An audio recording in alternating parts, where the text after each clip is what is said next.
Oui, je les appelle les épiciers de la droite parce que, je ne sais pas vous, mais moi j'en ai un peu marre de tous ces candidats avec leurs partis politiques, leurs adhérents, leurs ressources financières et leurs divisions.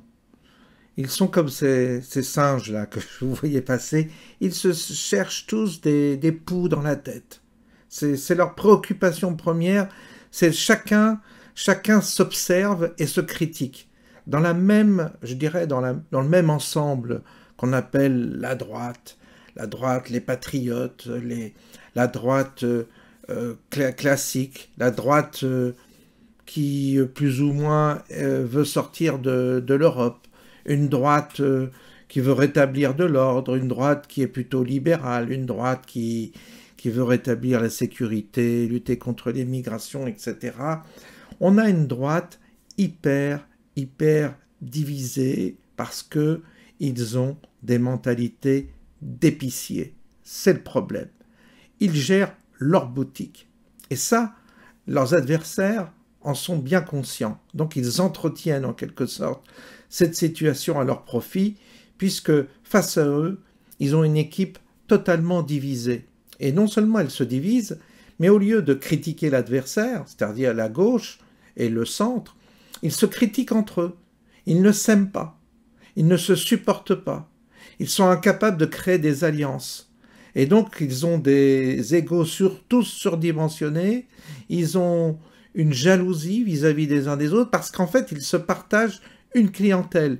Ils se partagent un marché. Qu'est-ce qu'il faut? C'est attirer le chaland dans sa petite boutique parce que c'est mentalité petit épicier. Donc, je veux que le chaland, il vienne chez moi payer son adhésion et comme ça, moi, avec le revenu des adhésions, ça me permet d'une part d'avoir un salaire confortable et d'avoir des ressources financières pour m'assurer, je dirais, une vie agréable. Puis en plus, c'est toujours agréable de monter sur une estrade et de se valoriser comme ça devant un public, comme au théâtre, comme les artistes. Hein. Vous avez votre auditoire et votre ego peut être ainsi conforté par un auditoire complaisant.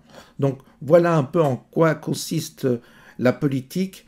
Du côté de la droite, c'est exactement ce qui se passe et nous n'en sortirons pas puisqu'ils sont conditionnés de cette manière-là. Ils n'ont pas du tout l'intention de changer. Pour eux, il s'agit de faire marcher la boutique et donc c'est pour ça que quand vous regardez les uns et les autres, vous verrez qu'ils ont leur site, qu'ils ont une astuce pour avoir des adhérents, parce qu'il faut faire rentrer de l'argent. Et en fait, tous leurs efforts sont conditionnés, faire rentrer de l'argent, c'est-à-dire avoir des adhérents, des dons, des successions, comme Philippot qui demande d'avoir des successions. Comme ça, on fait vivre son petit cercle, soi-même, puis après son petit cercle, et ça permet, comme ça, de s'en sortir matériellement. Voilà un peu ce qui se passe à droite. Quelle grandeur! Alors, après, ils vont dire, c'est pour la France, c'est un sacrifice pour la France. Je me sacrifie pour la France, oui, tu te sacrifies pour la France, mais tu te régales au passage. Voilà. Voilà un petit peu comment ça se passe au niveau de la droite. Dernièrement, quand je suis allé à une réunion du Rassemblement national, j'ai discuté avec un ancien transfuge, on dit comme ça, de Dupont-Aignan. Il m'a expliqué, Dupont-Aignan, il a 6000 adhérents, 6000 adhérents par 35 €, vous voyez un peu ce que ça donne, hein. 6000 adhérents pour 35 €, je crois qu'on n'est pas loin des 6000 multiplié par 35, on n'est pas loin des 2 millions. Voilà, 2 millions 100, 2 millions 100, vous en sortez.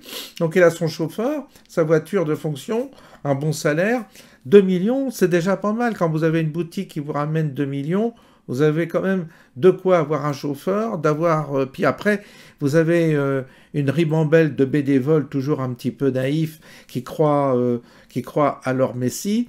Et donc, grâce aux bénévoles, bah, toi, tu arrives à te sortir un salaire, tu arrives à organiser tes meetings, et puis tu fais des vidéos à côté, tout ça, ça mange pas de pain, tout ça, et ça rapporte. Donc, c'est ça qui les préoccupe, c'est de faire bouillir la marmite, leur petite marmite, et puis de s'entretuer entre eux. Hein. Comme ça, avec ça, c'est sûr qu'on va sortir de la merde avec ces gens-là. Donc, globalement, ils sont tous pris dans ces... Ils sont pris là-dedans. Ils sont pris par ces préoccupations financières. Ils ont envie d'avoir quand même une vie assez confortable. Donc, ils ont des protections, ils ont un chauffeur, ils ont tout ce que vous voulez. Et puis ils ne cherchent pas du tout d'alliance.